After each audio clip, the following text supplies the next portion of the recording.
My wife and I live in deep southern Illinois. This area is referenced to as the Illinois Ozarks, with the topography being much different than the bulk of the state. The terrain is more diverse, complete with crystal clear creeks, steep hills, river bottoms, and large swaths of wooded areas and swampland. The Shawnee National Forest comprises a large part of the portion of the state as well. I'm a dog trainer. I own a kennel operation outside of a small community. We live approximately 5 miles from town, with stretches of woods and creeks surrounding our home and kennel. 10 years ago, on an October evening, I was sitting in my recliner in the living room watching television. My wife was in the back bedroom watching TV there. I would guess that it was around 8 p.m., possibly a bit later. Our living room, where I was at, is on the back side of our house, which butts up against a section of woods. We have large windows on this back wall, providing a great view of the backyard and woods. My wife was in the front porch of the house, on the northeast corner. There's only one window in that bedroom, and it's normally difficult to hear much going on outside from that area. While closer to our kennels, the house is well insulated and you can barely hear the dogs barking from that position, even though the end kennels are only 30 feet away.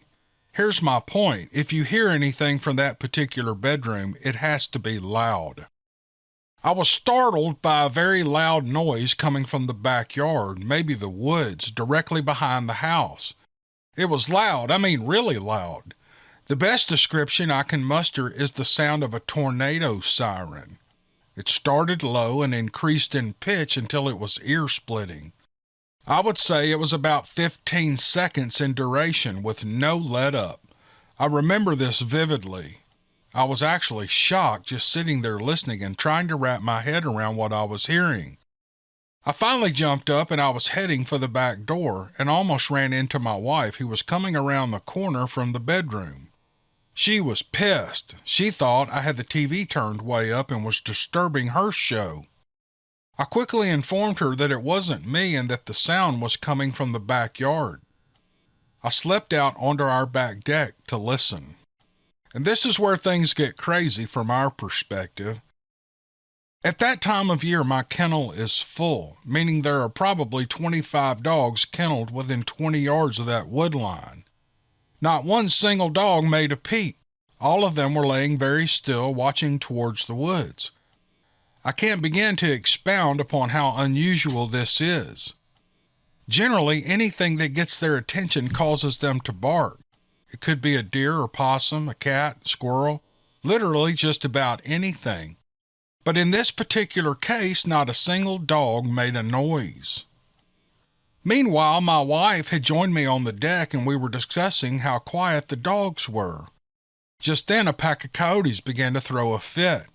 These guys were close. I'd guess no more than 100 yards across the creek. And still, the dogs made no sound at all. We finally went back inside and didn't hear anything else the remainder of the evening. The next night, my wife was awakened around 2:30 a.m. to an identical howl, but much farther away. I slept through it and she told me about it the next morning. After that, we had no more such incidents near the home. We had another incident in May of 2018. One of my training locations is actually in the Shawnee National Forest at a little ball diamond set in the valley. It's surrounded on 3 sides by high hills with a tree-lined creek running on the northwest side. There's a particular drill I like to do in that spot, and the seclusion of the area allows me to work with infrequent interruptions. The Shawnee National Forest has a history of Sasquatch sightings, but I never really thought much about it while working there. On this morning, I pulled in, set up my drill, and brought the first dog off the truck. The drill involves teaching the dog to respond to a whistle. I started to put the dog through its paces, and I blew the whistle for the first time. Within a few minutes, a tree crashed to the ground on the east hillside. I couldn't see it come down because the leaves are fairly full by then, but it was obviously somewhere up the hill. I didn't give it any thought since I was surrounded by trees and they obviously fall from time to time. I continued the drill. A second tree fell from the opposite hillside. There was little to no wind. While quite possibly coincidental, I still find it odd that 2 trees fell in short succession on such a calm day. I've trained at that spot prior and since and have yet to hear another tree fall. You may laugh, but now whenever I train in that spot, I announce that it's just the dog trainer, no need to worry. These are just 2 scenarios that I've experienced and neither provided a visual, which I'm perfectly fine with if you know what I mean. Admittedly, the second account could very likely have been coincidence, but I found it odd. The first defies explanation. I simply have no answer other than a Sasquatch was passing through our area and decided to announce its presence for reasons only known to him. The email is from Mark. Mark writes, I'm a lifelong resident of eastern Tennessee, and I'm located about 30 minutes from the Great Smoky Mountains. 3 years ago, I went bass fishing on a little Tennessee river one late summer afternoon. I fished until it was almost dark, and I decided to find a cove to anchor down in and spend the night. I do this quite often so that I can start fishing again at daybreak. I found a cove and I was surrounded by woodlands and I anchored down. It's always so nice to sleep in my open boat on a clear night. I usually lay back and look at the stars until I fall asleep. Close to 1 a.m., I was awakened by what sounded like someone walking through the woods. The crickets and frogs had suddenly stopped making any noise. The walking sound got closer and closer until it stopped right on the edge of the lake. I could hear something breathing heavily and what seemed like a slow sniffing sound. Then it made a deep guttural growl. I've been hunting and fishing since I was young, so I pretty much heard all the sounds any animal around here can make. Whatever that was didn't sound like anything I had ever heard. I reached for my mag light and turned it on the bank where I heard the noise. I scanned the edge of the lake and I caught the shine of 2 big yellow eyes that looked like they were up in the trees. No sooner did my light hit those eyes than whatever they belonged to turned and ran into the trees. I listened for a minute as it tore through the woods until the sound faded in the distance. I thought about pulling up the anchor and leaving, but I was in the middle of a cove, so I felt pretty safe. Needless to say, I didn't sleep much of the rest of the night. The next morning, when I checked out the location where I'd seen the eye shine, I decided it must have been an 8 or 9 feet tall animal. I went over to the woodline and looked for tracks, but I didn't see anything. I wasn't about to go in the woods unarmed, so I let it go. I went on and I fished the rest of the morning without any further incident. The following year, in 2018, I went fishing on the Little Tennessee River again, but this time I took a friend. That morning, as we approached the cove where I'd had my experience the year before, it started to rain.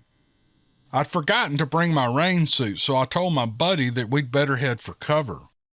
We pulled the boat up on the bank at the mouth of the cove. I tied it off and we sat down and we started talking. After a few minutes, I told my friend about the experience I'd had while anchored in the cove the year before. Jokingly, I said that we'd better be careful because a Bigfoot was going to get us. We were still laughing over that statement when it sounded like a huge tree fell. It had to be a tree. It was so loud to be anything else.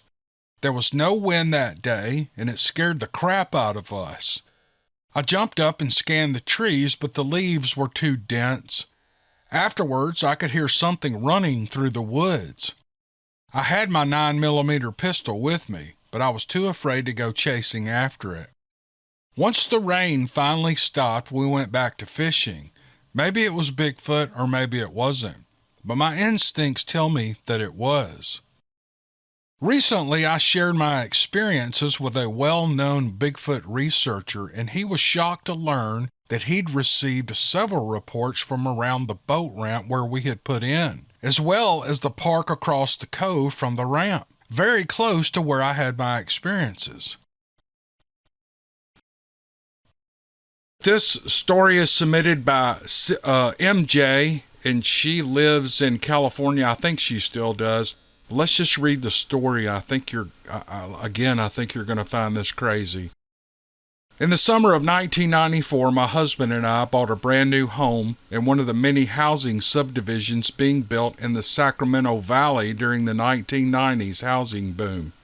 The area had originally been mostly farmland and floodplains, and there were dozens of subdivisions being built, and each subdivision displayed beautifully decorated home plans.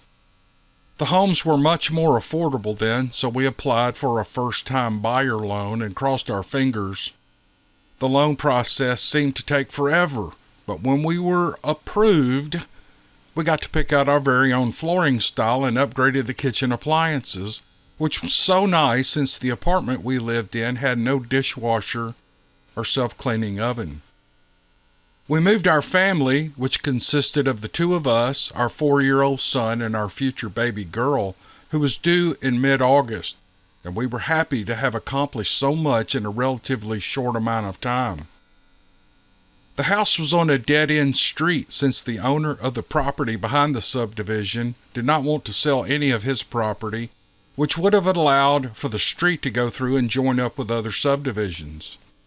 There was still a lot of open land and homes in various stages of construction, and our neighbors had kids about the same age as our son, and he made new friends, and all the kids played on the street since there was no traffic during the day while most people were at work. Unfortunately, my husband was not able to find a job in Sacramento right away, so he would stay with his mom back in the Bay Area during the work week, and then he would drive back to the valley to check in on us so we could do our grocery shopping and other errands. At that time, we only had one car, and I was left stranded until he was back from the Bay Area. It was a long commute, but my husband was so happy to buy us the house that he was willing to commute with the hope that he would find a job in the valley soon enough and stop commuting. It was a whole year before he was hired at one of the local auto body shops. When our daughter was born, my husband was able to take a week off from work to be with us and enjoy our new baby girl, and then he went back to work and to his commute. He would get up at 3 a.m. and make his coffee and get his overnight bag and leave at 3:30 a.m. so he could be at work by 6:30 a.m. Back then, he was the breadwinner, so we really needed him to keep that job, even if it was 100 miles away. I would normally get up with him and spend a few minutes with him before he would be off. I would go back to bed and try to sleep before the baby would wake up to nurse around 5:30 a.m. I would feed her in bed and then lay her between me and our 4-year-old son, and the three of us would snuggle and sleep until around 8:30 before we started our day. We were so spoiled. On this Monday, after he left for his commute, I felt uneasy and I felt scared, but I didn't know why. I decided to go back to our bedroom and lay down thinking that the baby would be up soon enough to nurse, so maybe it would be better just to lay back down. I fell asleep and I had a horrible nightmare. I dreamt that our son was missing and that we were running to different streets looking for him and calling his name. I woke up suddenly, and I was relieved that it was just a horrible dream and my boy was fast asleep next to me, and the baby was still in her bassinet next to the bed. I turned over on my side facing the bassinet, and I saw a bright light coming in between the window blinds, and thinking out loud, I said, "Is it morning already?" The light was coming in between the blinds, and it was so bright, but the rest of the room looked dark. There was a bright light on the wall next to the window, and I looked up to see where the light was coming from, and to my horror, just above the bassinet was an alien gray's face. It was just the head, no upper body, legs or arms. The head was dark in color, very round, ending in a pointed chin, and there were small slits for his mouth and nostrils, but the eyes were large and almond-shaped, and very shiny black, and it had some sort of glass lamp on the top of its head. The light on the wall was coming from this lamp. The being was looking down at the baby in the bassinet. Oh my God, I couldn't speak. My heart started pounding so hard that I started trembling uncontrollably. It saw me, and it scowled at me when it realized I was looking at it, and it moved toward me, and I started screaming and swinging my arms and kicking. And I remembered that I said out loud, "Oh my God, I'm going to lose my mind." I felt that I could not take the fact that this creature was there, and it was just there in the room, above my baby's bassinet in the house. It floated from its original position above the bassinet to just above my face, and I remember seeing this light blue fog build up in front of my face, and then in a dreamlike manner I remember a sound like pigeons make, like a cooing sound. I remember feeling that whoever was talking to me was stern and was telling me that it was for our own good, and then I woke up again. When I woke up again, it was still dark out, but it was around 6 a.m., and the blankets were perfectly made around the bed, like nothing had happened, and everything felt still. My son was asleep next to me, and the baby was in her bassinet, and I got out of bed and turned all the lights on in the room and the rest of the house, and I checked all the rooms in the house, and I checked the locks on the front door and the lock in the backyard sliding glass door, and everything was just like I had left it after my husband had left for work. I decided to stay up and just start my day. In fact, I got in the shower, even though that was not my usual time to shower. When I was washing my hair, there was a sore spot on the top of my head. There was no blood, no bump, just it was very sore. I got dressed and I went to the kitchen and I had some coffee. While having my coffee, I was trying to make sense of all those events. And I remember the nightmare that I had woken up from and how relieved I had felt that it had just been a bad dream.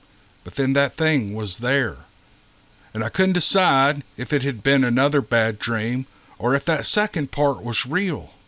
It didn't make sense, but how can a bad dream as scary as that could be was still making me afraid? My son was up at 9 a.m., and I kept checking in on the baby, and she kept sleeping. She should have been up once to nurse, but no, she wasn't. And I called my sister, and I told her about my weird dream, and I started crying because it seemed like it had been real, but I kept thinking that it couldn't be real. I checked on the baby, and she had no fever, no rash, but she did not wake up to nurse until 2 p.m. that afternoon. And by then I was sore and engorged with milk. As the day progressed, I became anxious, and before it was evening, I called my sister asking if she could come over and pick us up.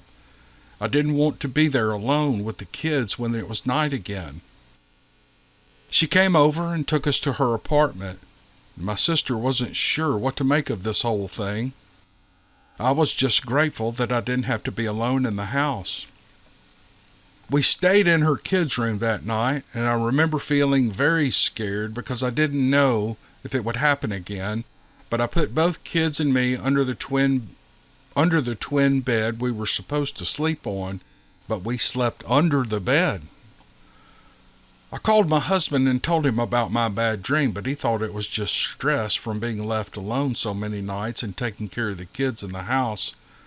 My husband picked us up from my sister's place and drove us back to our house. That evening, I tried to go about my normal routine, making dinner, bathing the kids before bed, and watching a movie.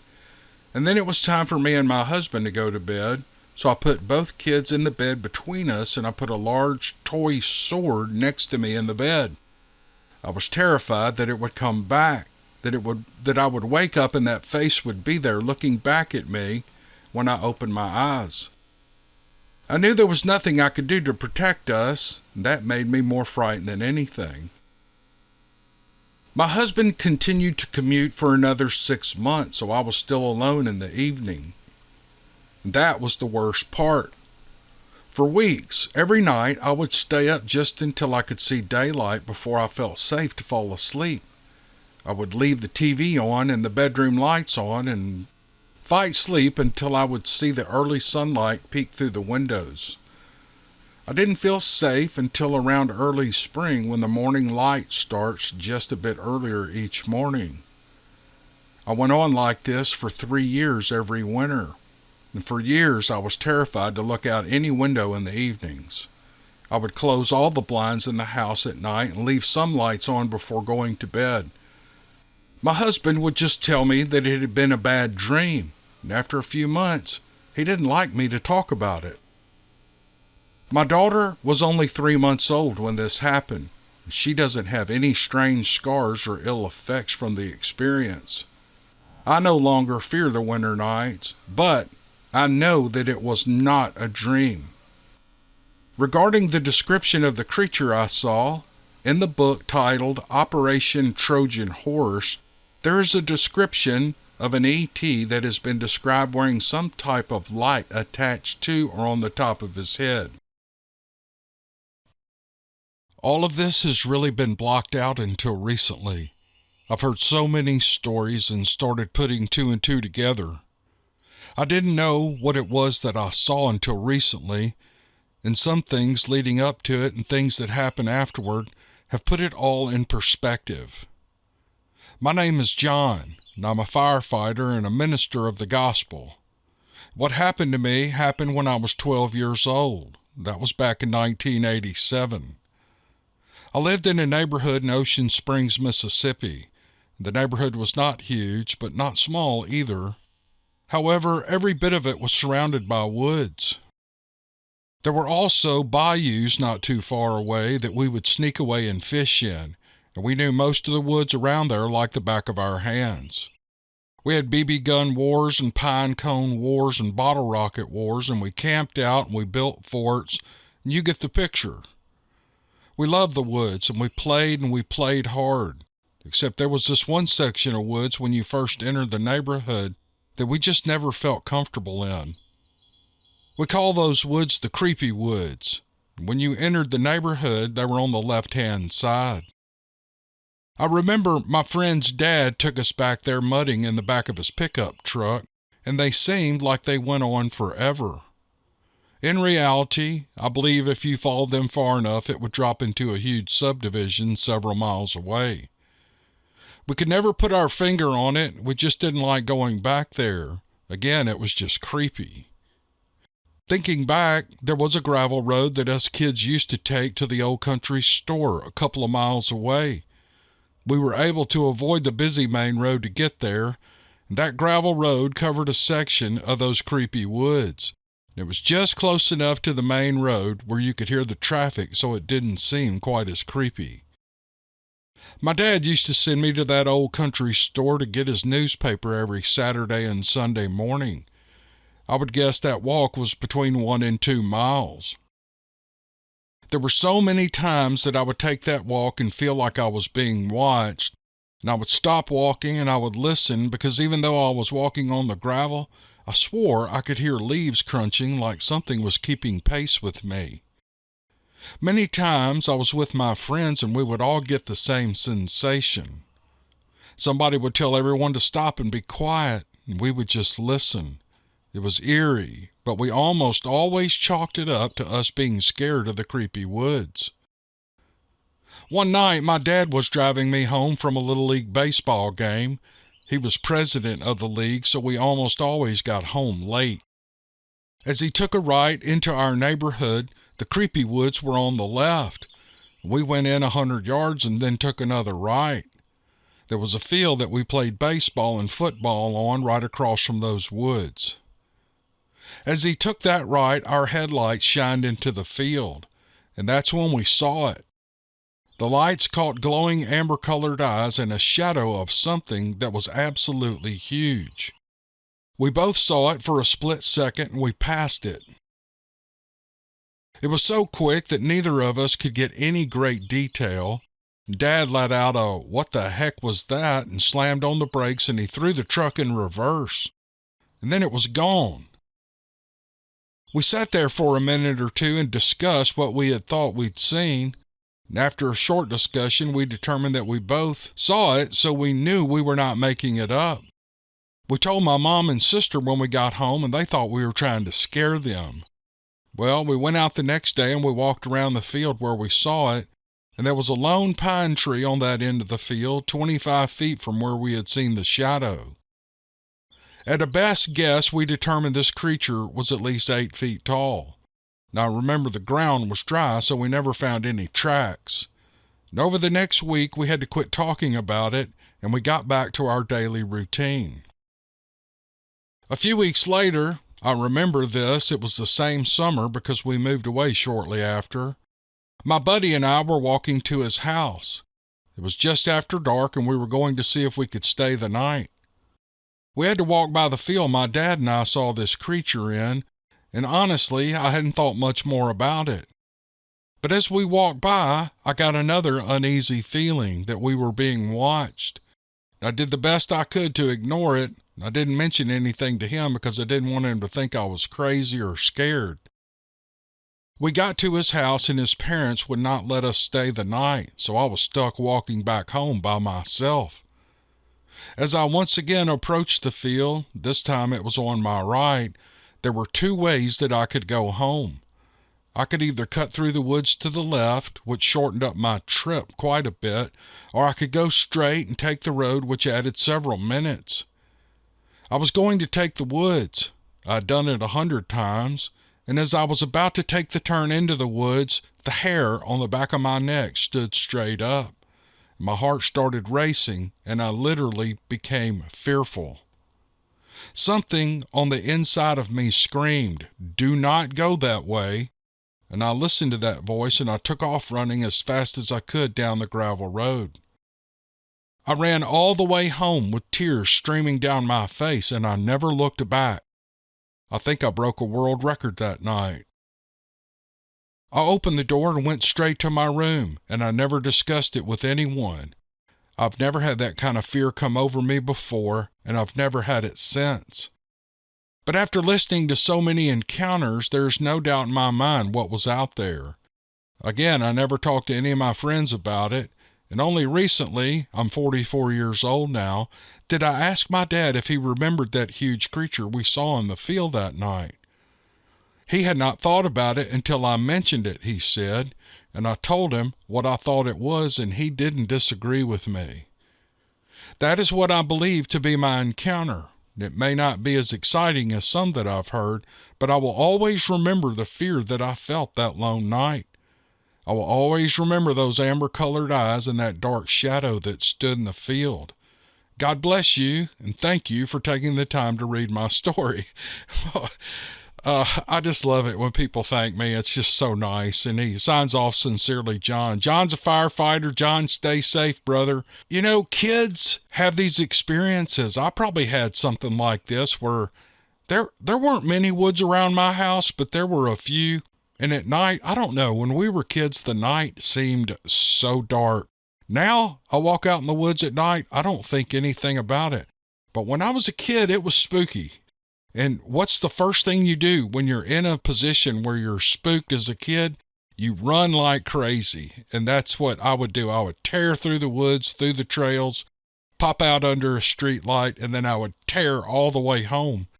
And that's just what kids do.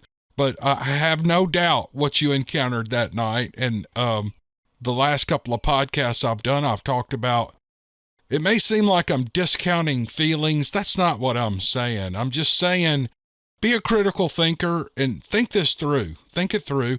And don't let these things change. Don't let one event or one feeling change your life forever. Stay out in those woods and have a good time. There's no reason to be afraid of the woods. And I know I say this all the time, but I really care that people get out and enjoy that stuff. So that was on my mind. I thought I'd say it. All right, let's go to another one. Here's an email from Jeffrey. Here's what he writes. It all happened back in the summer of 2002, but I remember it like it was yesterday. I was about to be deployed as part of Operation Enduring Freedom as part of the National Guard out of Kutztown, Pennsylvania. A friend offered to take me on a short camping trip to a little pay site on the west branch of the Susquehanna, just west of Williamsport, Pennsylvania. It was meant to be a relaxing trip before I deployed. We were going to drink a few beers and look for Indian arrowheads in the nearby fields. He was also going to give me a flint knapping lesson. It didn't take us long to get bored walking that field. There was a good flowing feeder stream emptying into the river just downstream, called a Big Run, and I wanted to explore it. I've been hunting for arrowheads for many years, and I found that almost every stream that spring in Pennsylvania has a small Native American hunting cap at the head where the water first pops out of the ground. Because it was really hot that day, my friend got tired and wanted to turn back after about a mile or so. However, I was determined to find a camp, so I went on alone. I followed the stream for another mile or two until it got so thick with rhododendron that it became nearly impossible to follow. At that point, I started to hear the sound of the highway off in the distance. I then decided that the head of the stream was somewhere on the other side of the highway and farther away than I was prepared to travel. At the bottom of the mountain, I remembered seeing an old logging road that ran up the gorge to the left of the stream. I decided that would be the easiest and quickest way to the river. After fighting my way through the thick undergrowth, I finally found the path. Beside it was a nice flat spot with a push pile left for making the road. So I decided to scratch around and see if I could find any traces of flint chips in the soil. In the past, I found whole arrowheads in these topsoil piles. All I found in this one was a few northern ring-necked snakes. It was getting hotter, and I was almost out of water, so I decided to pack up my scratcher and head back down the mountain. Not 2 steps into my journey home, standing about 60 yards in front of me was the most terrifying thing I had ever seen. Honestly, I would like to think that I'm a fairly brave man, but I was not prepared for this encounter at all. I'm an experienced infantry soldier and an avid big game hunter, so it takes a lot to rattle me.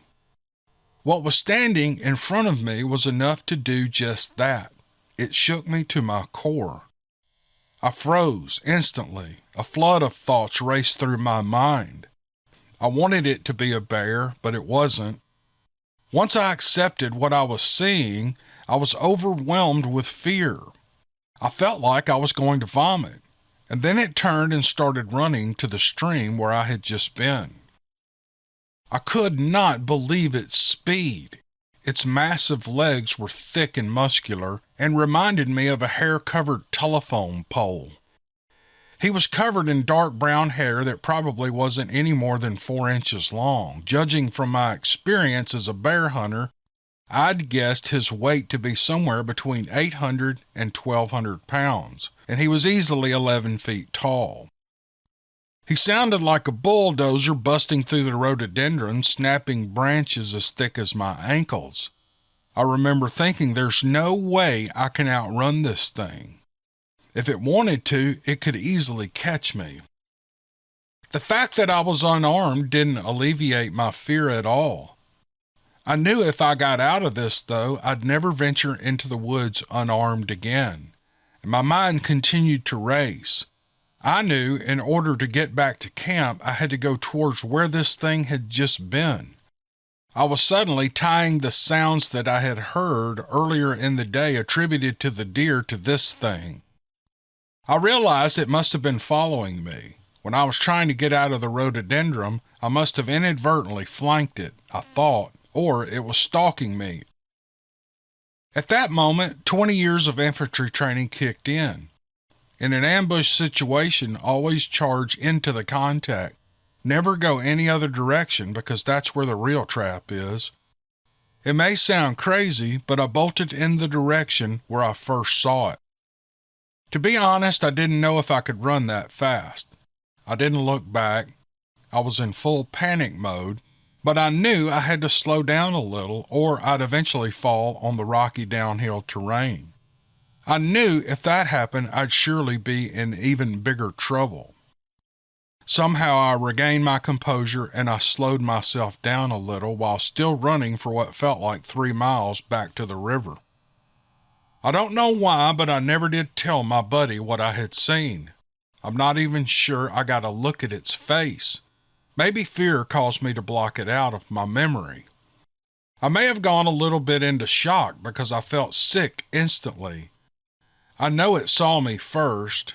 As I started moving down the logging path, I heard it move and look up, and it broke into motion so fast with so much power breaking through those branches like they were nothing. I still have nightmares about it. In the nightmares, the face seemed more human than not, with a head sort of shaped like a coconut, still in the shell. It's never aggressive in the dreams, but its size still scares me. I know this much, if I'd had a camera with me, I would have never taken the picture. I wouldn't have even tried to. It was too close and it moved too fast. I really hope I never see another one, at least not that close. I've heard they're supposed to smell bad, but I didn't smell anything out of the ordinary. Its hair was not as long as I have heard. Maybe summer hair is shorter, I don't know. I've often thought that maybe the area is a migration route, but I have no idea where I got that idea. I'm thinking that's why I couldn't find Indian hunting camps along the streams. Maybe the Indians knew, and they stayed away. If I had a topographical map, I could easily pinpoint that location. Even today, when I go hunting or in the woods for any reasons, this event is always in the back of my mind. I swear this is true to the best of my recollection. Signed, Jeff. Here's an email from someone who wants to be anonymous, and here's what he writes. It's an Ohio story. It has a little bit of a woo theme to it at the end. Just hang on and wait. You're going to like this. He says, I live in central Ohio and I'd rather remain anonymous. No problem. I go out hiking in the woods looking for Sasquatch and the art they make in the form of structures and arches. Earlier this year, I started exploring a forest where, just driving through it, I found all kinds of signs on both sides of the road. I've hiked this area for maybe 3 or 4 months now, and everywhere I've been so far has had evidence of structure breaks, arches, uprooted trees, busted trees, and tracks. I always whistle a couple of times because I'm just hiking in, just to let them know that I'm here. There's no doubt that they have been in this forest for years. The area is ideal for them with its sandstone cliffs and small streams. I found my first prints here along one of those streams. It runs up a small valley with steep cliffs on both sides. After hiking for a while and following the stream, I found a spot that was dammed up with rocks. There was a small sapling that had been pulled out of the ground by its roots and debarked. It was shoved upside down with the roots in the air in the middle of the small dam. This is also where I found my first prints in the mud. I wanted to take the sapling as a souvenir of the day, but I didn't because, to be honest, I was kind of scared to. 2 weeks later, my wife and I came back on a rainy day, and as always, I whistled a couple of times on our way in. I also used this as a way to build trust with them. Usually, after I whistle, I hear tapping from different parts of the woods. This isn't always the case, but it was generally so, but not today. Everything was just wet and silent. We came up on some arched trees, but there was too much brush to walk through to get to them, so I zoomed my camera lens in and I took some shots. Then I tossed a rock towards the arches and I hiked on for a while before leaving. That night at home, I kept thinking about that sapling. It had still been there, and I just kept thinking that I wanted something of theirs, and that sapling was pretty cool to look at. The next morning, I decided to go get it.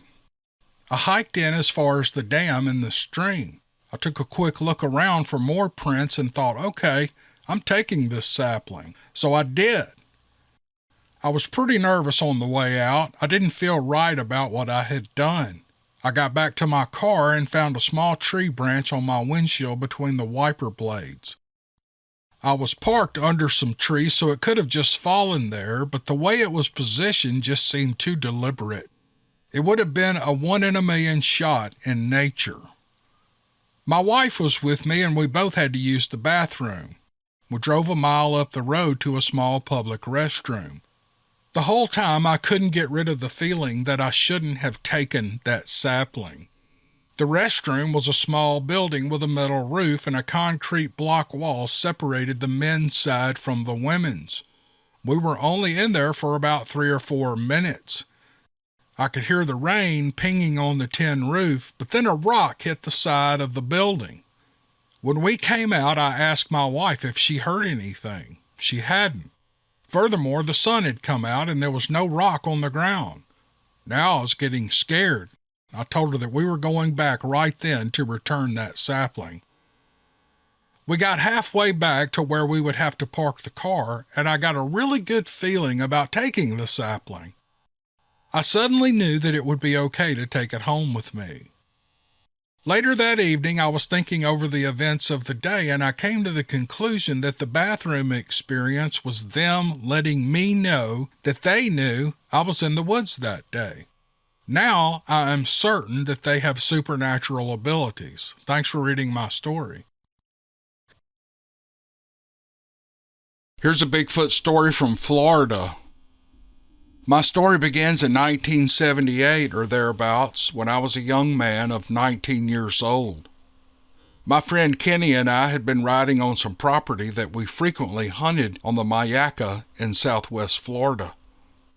We had Kenny's dog Duke with us, and as we rode, a herd of hogs ran across the road in front of us.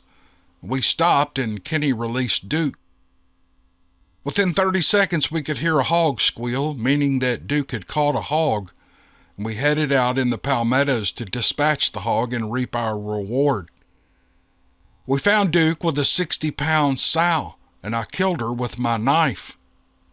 Duke caught her underneath a solitary oak tree in the middle of the palmettos 100 yards off the road. And as I prepared to field dress her, I noticed that she had tumors around her stomach, and we decided to leave her. Well, that evening, Kenny and I took our girlfriends out for dinner and later went to the hunting camp for a few drinks. I told Kenny that we should stop and get that hog head that we had left in the palmettos and scare the girls. On the way to the cabin, I told the girls that I left my knife with the hog and we were going to stop and pick it up. Back then, there was no such thing as a good flashlight, and the one I had was about dead. It was a moonlit night, so we didn't have any trouble navigating. When we got to the hog, I began to cut its head off. It wasn't a simple task in the dark with a dull knife. I worked, and then I heard a noise in the palmettos. I thought it was probably an armadillo because, believe it or not, they can sound like a bull coming through the woods. As the sound approached, I heard a grunt. Well, it was more like a growl, or more like a 1,500-pound kitten purring. I told Kenny to shine the light over there, and that's when we both realized that we were looking at something 10 feet tall, and it weighed 1,000 pounds at least. Kenny was standing behind me, and I was on my knees kneeling over this hog, and we were petrified. Neither one of us flinched, and within just a few seconds, the creature turned around and disappeared into the night. We ran back to the truck, took the girls home, and we headed to Kenny's house to get my truck. The next day we met for breakfast and we discussed what had happened, and we decided we might be better off just keeping this to ourselves. After breakfast, we rode back out to the property, and we found that the hog was gone with my knife. And that was the last time Kenny and I talked about what we had seen. Here's an email from Virginia. The man writes that I was born on the family farm in Virginia, and I worked there all my life. The events I'm about to tell you happened on this farm. Repairing fences is a typical job on our place. They keep livestock on our property as well as keep our neighbors' animals out of our fields. 2 weeks prior to this event, I had worked for a week to restring an old fence that needed repair. It's not the most difficult work, but it's not the easiest. While working on a piece of equipment in the shed, one of my hands drove up and skidded to a stop and frantically ran over to me, saying he had knocked a deer down a few minutes ago. Well, that wasn't odd news. Not so that he would be sweating and speaking so fast that I hardly understood half of what he was saying. I asked him to slow down and catch his breath so that I could follow. And he took a few minutes and appeared to lower his heart rate and get control of his breathing. All right, there was a nice group of does that walked out of the trees in the south field where I've been hunting this year. The season's almost over and we need some meat, so I killed her, he said. He looked at his feet for several seconds, and I thought he was done, and then his breathing began coming in shallow heaves again. Come over here and sit down and relax, I said, pointing to an old log stool next to the barn door. Now catch your breath and let's start over. He sat down and took several deep breaths, and he continued. I didn't hit that doe right, a little above her heart, I think. She jumped straight up in the air and ran back to the tree line. And when she tried to jump the fence, her rear legs caught on the top wire and she went down. Well, I sat there until she was dead and I climbed out of the shooting house. And when I turned away from the ladder to go get her, there was a huge bear standing over her. Now, I don't know where it came from. I haven't seen a bear all year, but there it was, hunkered over her. And I yelled at it to run it off my deer, and it stood up on its rear legs and it looked right at me. But it wasn't a bear. It was a giant hairy monster. I think I took a step forward, and as soon as I moved, it bent down and threw that doe over its shoulder, and it walked up into the trees. I stood there for several minutes until I couldn't see it anymore. That thing took the whole fence with it when it stepped over. I guess it got its leg hung up in the barbs. It took a few posts with it and then started snapping staples out of the post. Well, he was way up in the woods when I saw the fence go slack, and I think he either broke the wire or got himself untangled. There was a long silence that I broke. Well, how far was the deer from the shooting house? I asked. Maybe 40 yards, he said. Let's go look at the fence, I said. I'm not going back down there, he said. You can go, but not me. I drove on down there, and sure enough, he was telling the truth about the fence. I don't know what dragged that fence up into those trees. I couldn't have done it without a tractor. No human or even a bear could have done that much damage. He said it was an animal. Well, it must have been a big one. A few months later, I was supposed to meet one of my hands in a field to repair another fence. I got to the site, and I gathered my tools and material, and I walked through a ravine to the area that we were to work. He should have been there waiting on me. I was 10 minutes late. I waited another 30 minutes, and here he came running down the slope straight at me. What's your rush? I asked. Well, I parked next to your truck, he said. And I got out and I shut the door and I looked over the bed of the truck about to get my tools out. And out walks this giant hairy monster from the trees. He walked across that ditch right there and straight through the field and down into the swampy area on the low end of the field.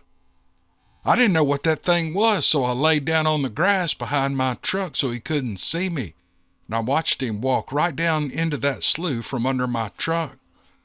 All right, show me where he was, I said.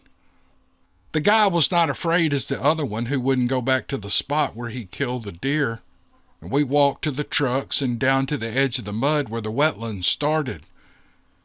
You see that big limb laying there in the water? He said. Yeah, what about it? I asked.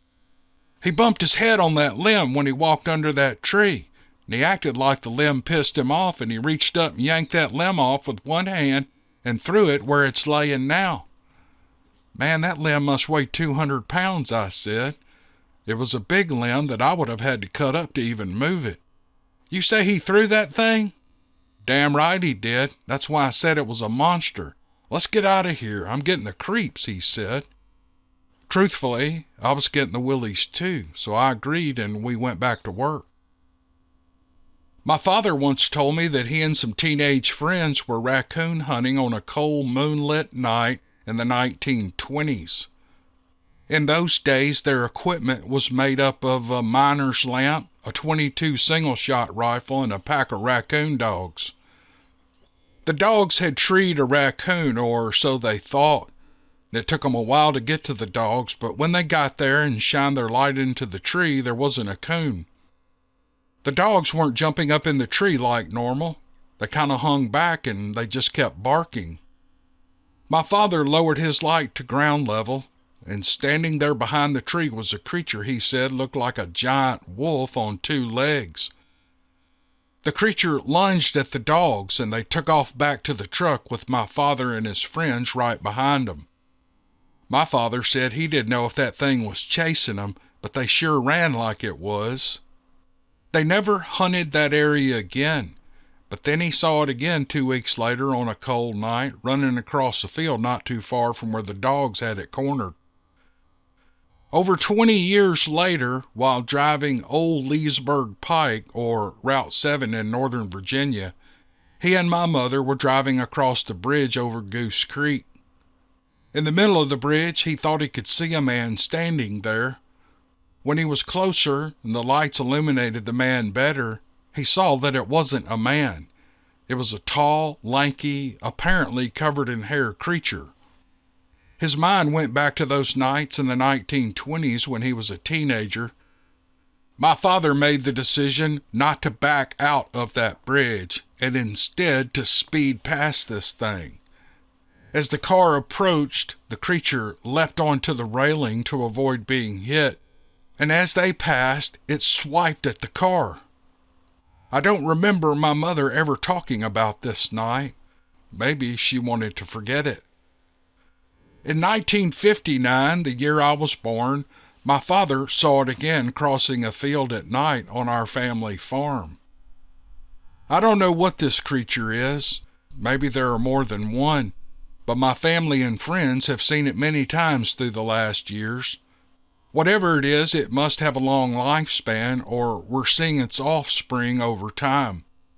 They appear to stay well hidden and away from humans, and I assume it is by chance, or that the odds are good that some humans will catch a rare sight of them while they move around at night. This email is from Jordan, and here's what Jordan writes.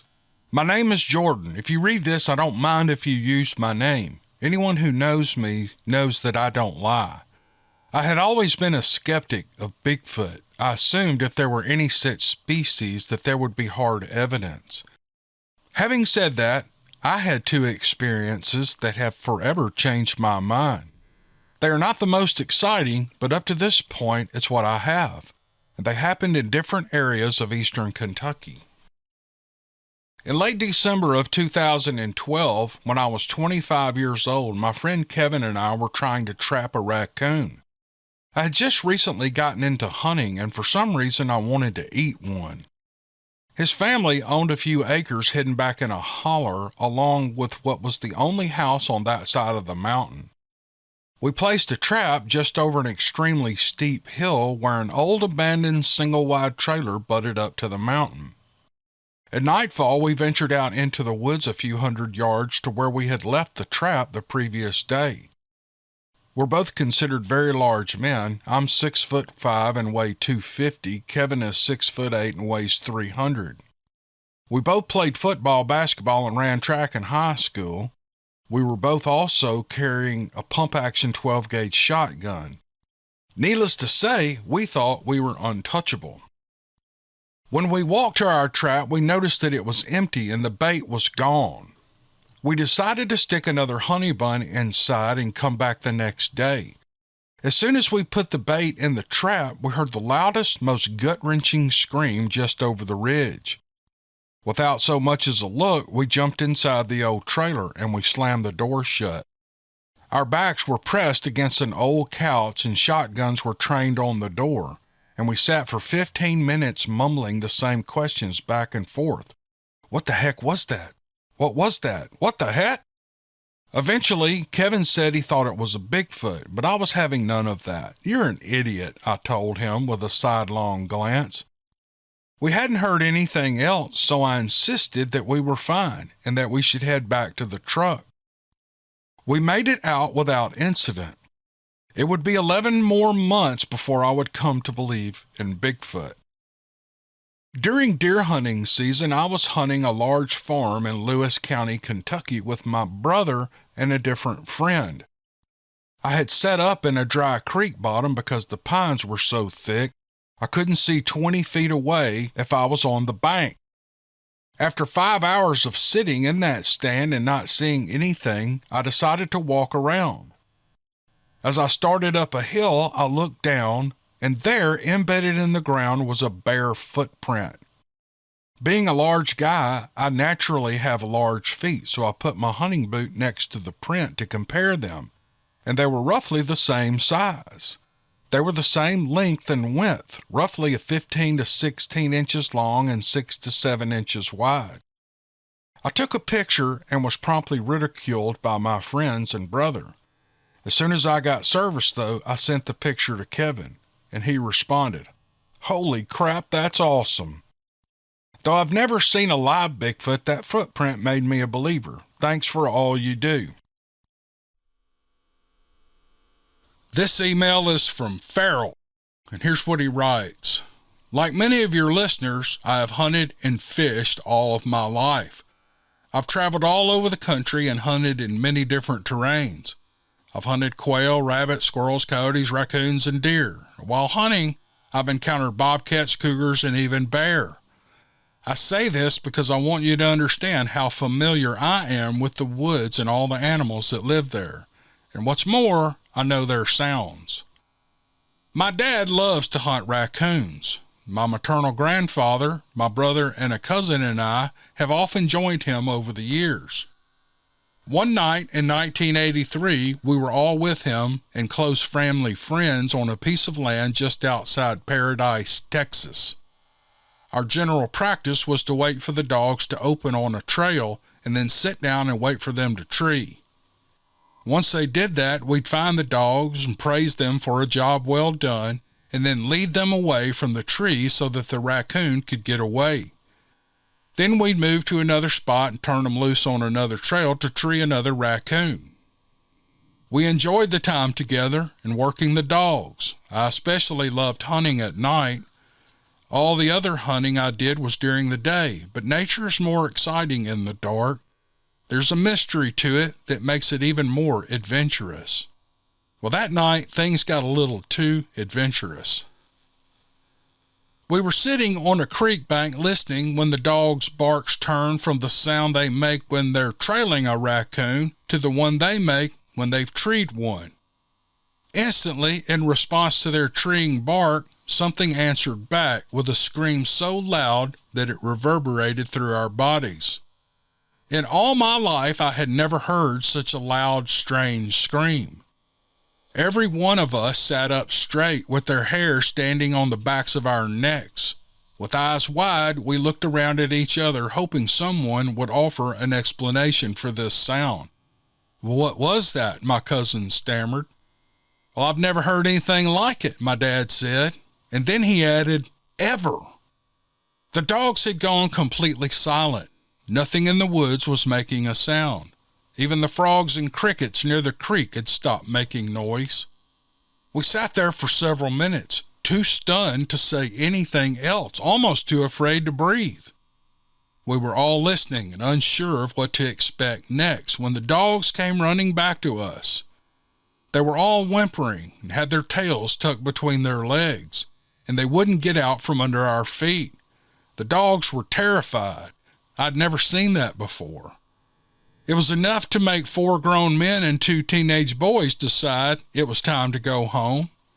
Fear drove us out of the woods in double time, and by then we were as scared as the dogs were. For years we wondered what could have made that sound, and then my dad and I watched a show on Bigfoot and we thought, maybe, but in Texas? Many years later, I heard the same sound on the internet when someone posted an audio clip of what they claimed was a Sasquatch. I had my dad and brother listen to it, and they both agreed it was the same sound that we heard that night. Over the years, I've heard rumors of Sasquatch roaming around that area. I don't know. I can only say that since that night, we never hunted that spot unless we're in large groups. We've never seen anything, nor have we heard that sound again, thank goodness. I'm sorry my story doesn't include a sighting, but hearing it was enough for me. Here's an email from Troy, and here's what Troy writes. You would be interested in what happened to me a year ago and twice more in 24 hours just 4 weeks ago near the Humboldt-Mendocino County headwaters of the Matole River. I know I'm butchering those names up, but I'm trying. And I got this email a little over a year ago, so the dates that you're going to hear in this video, just add a year to them. Let's continue on with the email. I've become absolutely convinced that some unknown animal exists here, and I began to search the internet for similar accounts.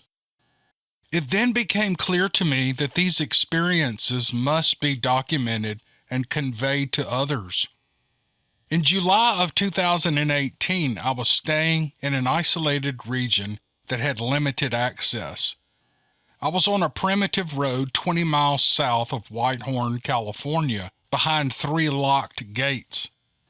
This place is at the end of the world on the northern border of a vast green belt spreading from Shelter Cove on the coast, east to Highway 101 and south to Fort Bragg and then east to Percy, as can be seen on the Google Earth. About 3 a.m. I was awake. It was hot, dark, and completely silent that night in these mountains. Something above me where I lay in my tent, approximately 200 to 300 meters, began knocking on wood. Best described as loud whacks on a tree trunk by a big club or a branch.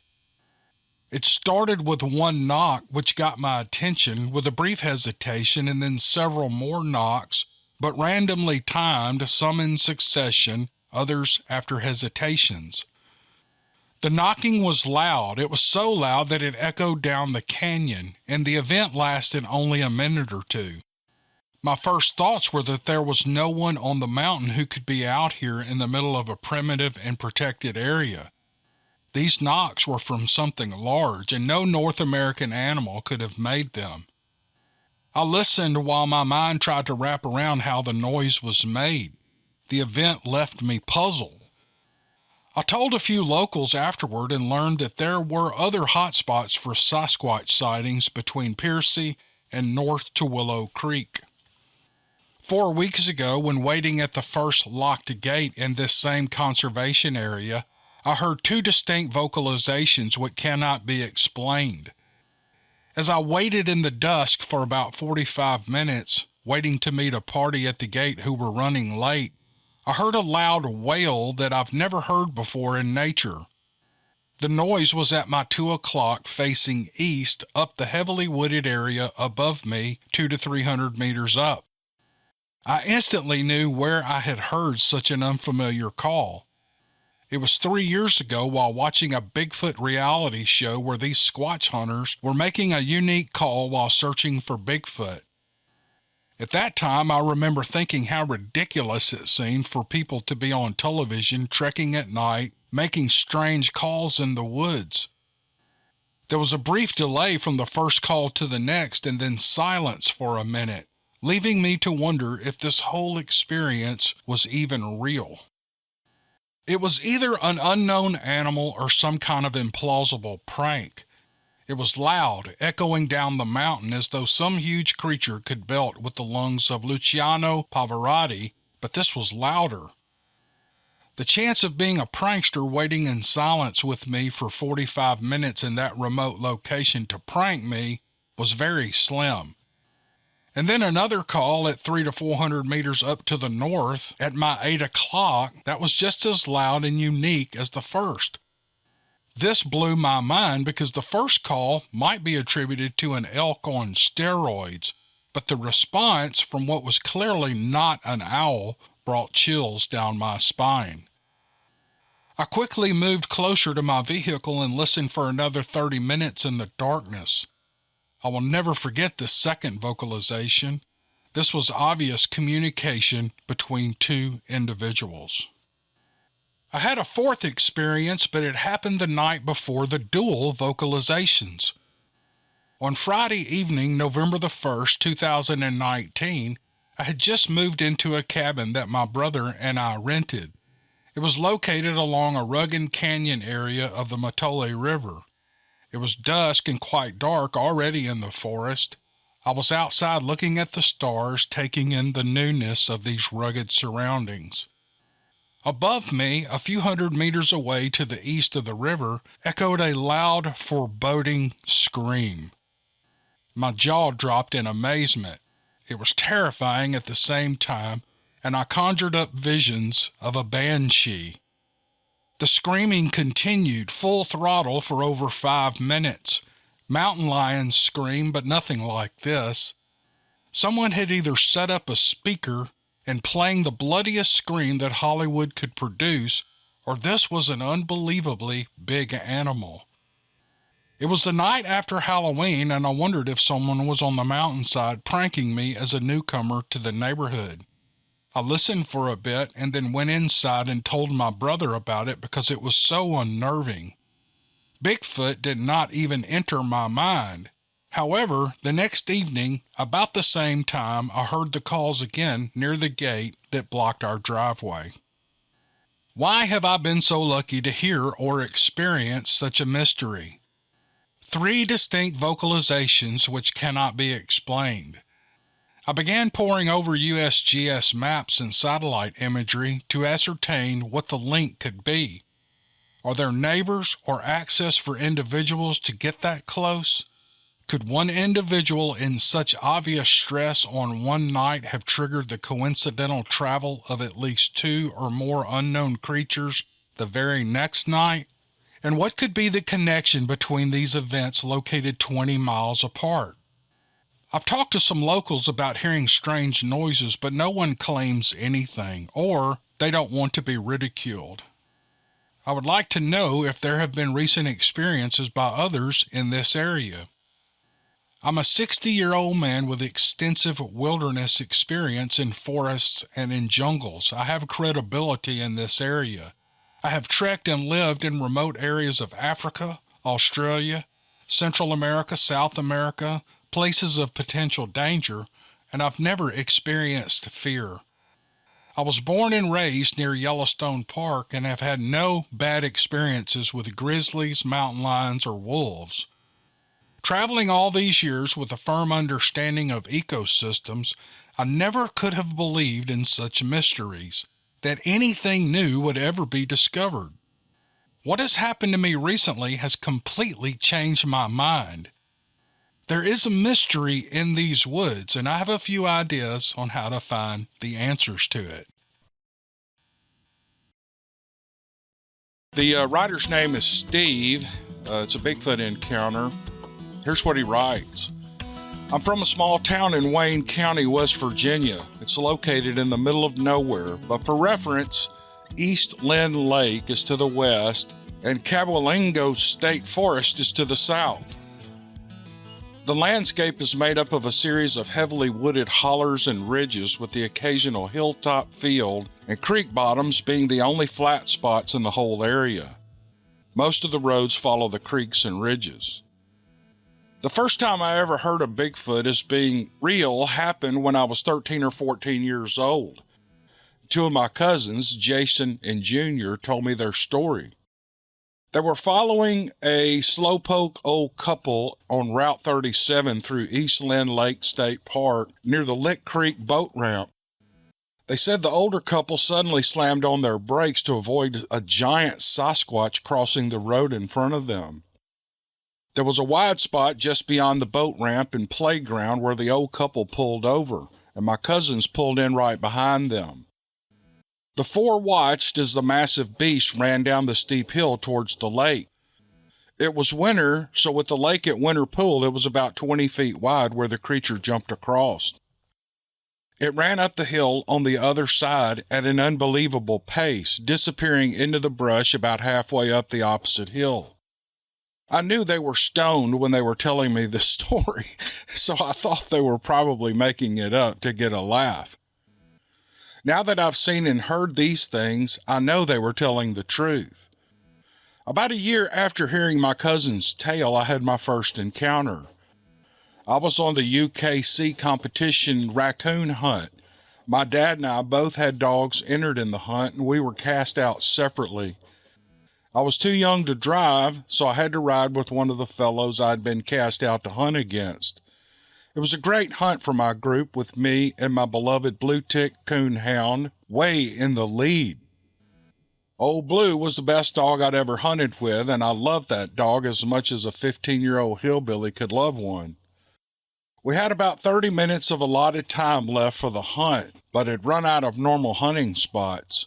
One of the hunters knew a spot close by. However, it required driving down a rough road to get there. It was about a half-mile away and then straight up a rocky West Virginia mountain all the way to the top. I don't know why this sounded like a good idea, but we all agreed, and off we went.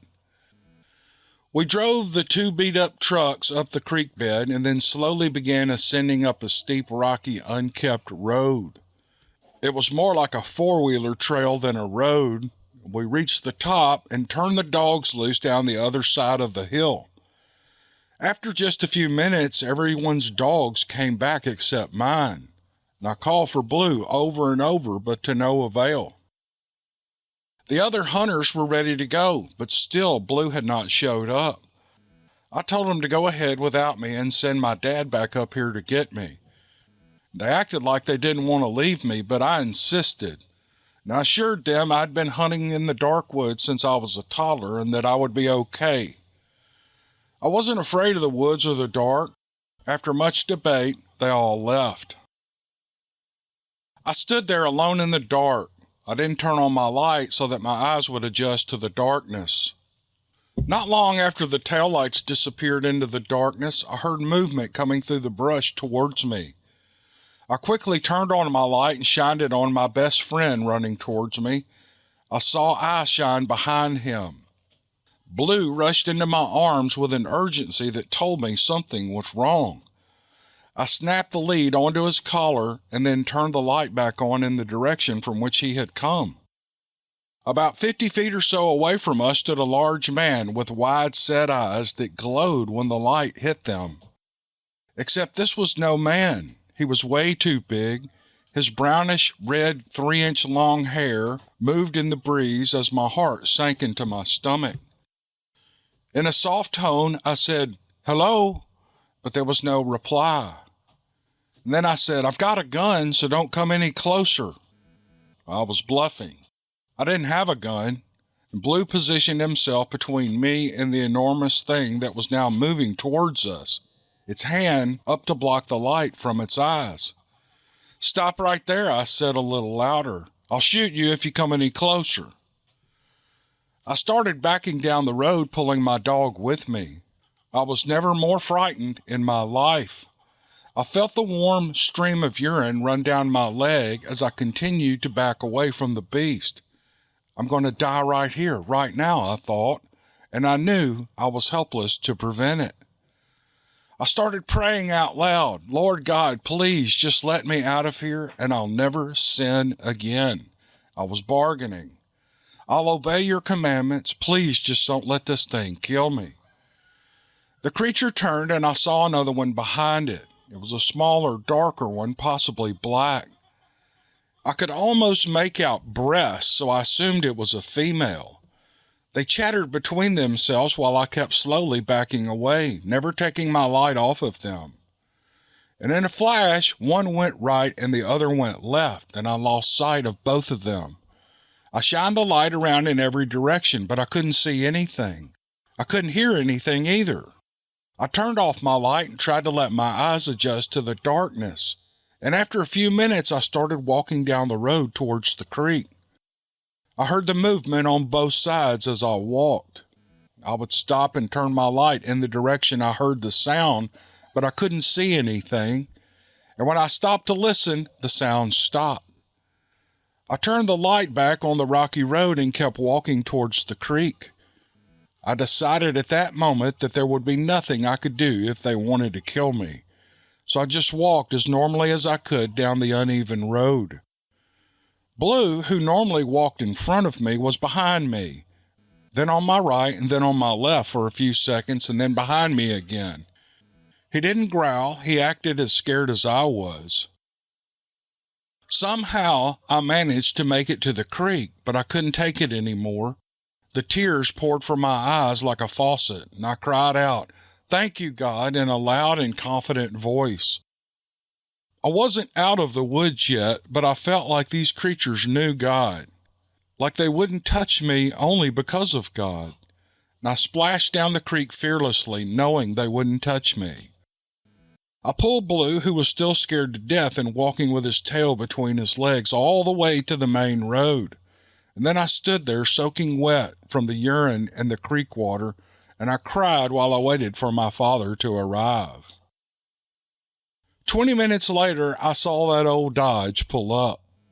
I was never so happy to see my dad in my life. Normally, I had to pick that stubborn blue tick up to get him in the truck bed, but not that night. He leaped up on the tailgate and dove into his safe, warm dog box. I walked around the truck and I opened the door, but before I got in, I took one last look towards the creek. They were standing there, watching me in the glow of the taillight. And I waved to them, and I jumped in the cab. My father took one look at me and asked, "What happened to you?" "I must have had a little accident," I said with a smile. He handed me an old jacket and told me to sit on it, adding that he didn't want that pee smell all over his truck. I'm crying right now as I'm writing this. It's so hard to tell anyone, and that's why I'm telling everyone. Until now, I have never told a soul, not my dad that night, nor my best friend, or even my wife. I remember what I thought of my cousin's story, and I didn't want others to think the same about me. I've kept it bottled up for all these years, and now at least it's out. I didn't make good on my promise to God either, but I'm sure He forgives me. That was the only hardcore visual I've ever had of these creatures, or people. I know they're people. They have a soul just like we do. They know God just like I do. No, probably better than I do. I think they have a relationship with God that we can't even comprehend. A few years later, when I was 19, my mom and dad told me a story about a big skinny bear they saw on a cemetery road near Cabolingo State Forest. Mom said it didn't look like a bear. She said it looked like a Bigfoot. Dad quickly interrupted and said it was a bear, a skinny bear that crawled low to the ground on its belly, trying to hide. I didn't act like I thought it was a Sasquatch, but I knew it was. Later, Mom told me she thought it looked more like a Bigfoot than a bear. I had one more encounter when I was 27 years old. I was camping with an old girlfriend and her kids at East Lynn Lake. It was a weekend after school had started back in the fall, so there weren't any other campers. We picked the last campsite at the end of the campground. Her kids fell asleep in the pop-up camper around 11 p.m. My girlfriend and I were sitting at the fire when acorns and small pine cones started landing in the fire. And then they started hitting us. I got a flashlight and scanned the area looking for pranksters, but I didn't see a thing. No one was around anywhere. The hills on the side of us were steep, really steep, and we were at the last campsite. The acorns and pine cones were coming from those hills. We got scared and we went inside, but then they started hitting the camper. I heard chatter coming from up the hill behind us. It all sounded so familiar. The memory of that night raccoon hunting came flooding back to me. I knew who it was then, and I told my girlfriend it was raccoons, and she believed me. I started praying, and it stopped, like turning off a switch. It was pretty cool, but scary.